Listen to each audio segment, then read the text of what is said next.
anyukám. Íme a Zsoli. És ez itt Peppa Malac. Apukám. Szép napos reggel van.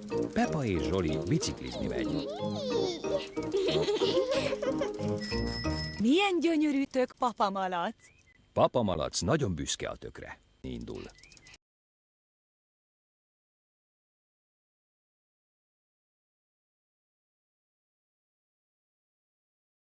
Olyan lassan tud jönni. Peppa és Zsoli a nappaliban táncolnak a kedvenc számukra. Nem eszik a pina lencsét, sárga répát sem csereszt. Papa az előszobában porszívózik. Mint a bércse, Mama a dolgozóban hogy a fontos fogát munkát meg ne végez a sértse. számítógépén.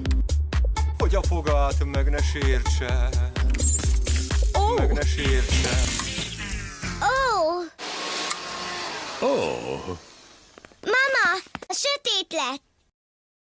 És sajnos a zene is leállt. a porszívóm sem működik. A számítógépem is kikapcsolt. Mama próbálgatja a kapcsolót.